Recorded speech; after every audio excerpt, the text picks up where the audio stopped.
Good morning, good afternoon, good evening, Section 3. I hope everyone is doing well.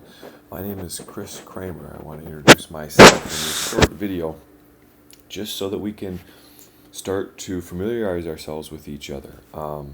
So today is Monday, Labor Day, and I know that it might take everybody a little bit longer to get online because of the holiday weekend, but again, I want to welcome everybody to the course and get off to a good start. The first thing I want to just to continue to encourage is everybody to get online to do their introductions. Let me know where you're from. Let other people know where you're from, what your clinical experience is, and kind of other things that you have been doing so that we know just a little bit about yourself. In the next 8 weeks, we're going to get to know kind of how you view things, how you view the current literature, what your current practice patterns are, and how those are going to change based on some information that you're going to be learning about as we go through the next 8 weeks. And it's always good to see kind of that learning process take place. I've given you a little bit of an introduction about myself. I want to encourage you to read that. Feel free to ask any questions. Feel free to reach out to me at any time.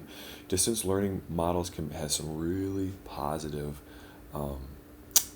things going for it. The ability to learn anywhere, the ability to get information at any time, the ability just to be flexible.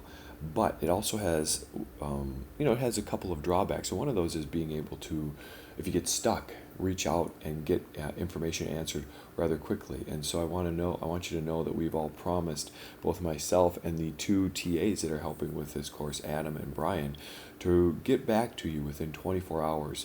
And I'll do my best to get back to you even sooner. If you do email me, do know that I will reply really fairly quickly because I usually have my email up at work and I'll check it, maybe in between patients if I get an opportunity. So I will do my best to get back to you. I also know that I am home on Wednesdays. I typically teach at the University of Minnesota on Wednesdays from 8 to 11, and then I'm home the rest of the day, usually working on coursework material. So feel free again to reach out to me then. I'm also available to take a phone call in the evening. And as I mentioned, I coach soccer, so I have some duties there, but we can make it work. So if you're new to this or you get stuck, please feel free. And speaking of new to, I am new to this new format. The last time I taught in the spring, we didn't use this format, and so this is all going to be, pardon me as I get rid of that text, all going to be a bit of a learning curve for me as I try to figure out these different blocks as opposed to going week by week.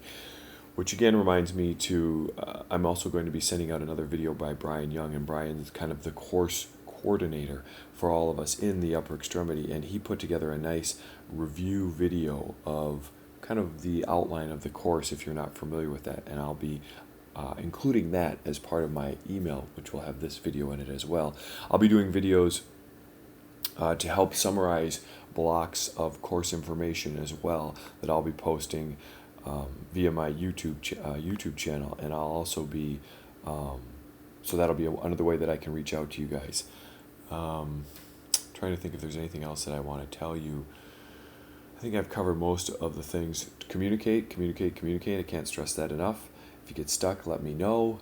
If there's any problems. I'll be also putting you in groups, and I'll have that done at the latest tomorrow so that you all know where you're going to be participating in your group discussions. And so the more people get online, the more I get a sense of where everybody's at, and I can formulate these different groups. Anything else? Oh yeah, and I will also be sending out the Dropbox link. I have yet to receive that, where you'll be storing all of the articles in which you cite as part of your original posts, or in any of your supportive literature.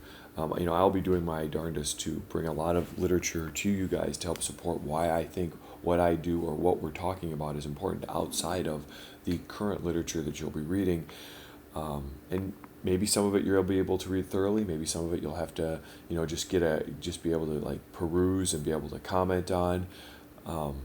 Because the more of this kind of literature you have, the more comfortable you feel speaking about it, and speaking about it to other people with not only within our profession but within the medical community. I think that's one of the big things about some of the didactic information. It's great for us to kind of remember what we learned perhaps in school or what we should be following or keeping up with, but then also how you speak to patients and providers about why you do what you do, right? When somebody has a rotator cuff tear that is frustrated with, who has fear that they don't want to have surgery, perhaps can have surgery, or perhaps is considering not having surgery, is there research out there to support, hey, maybe conservative management is a good option in this case? And we're going to show you that there are options, and the research does support that, and you can speak then eloquently to that problem, or to even to that patient's question rather. So again, more to come. Dig into this week's readings. If you get stuck, let me know. Otherwise, I really look forward to learning from all of you. I always find these courses not only to be an opportunity to help others learn, but then I get to learn from you, because everybody comes from such a varied background. It's a great opportunity to hear what other people's perspectives are. So look forward to seeing you all online, and look forward to getting this course off to a great start. Have a great rest of your Labor Day weekend. Take good care.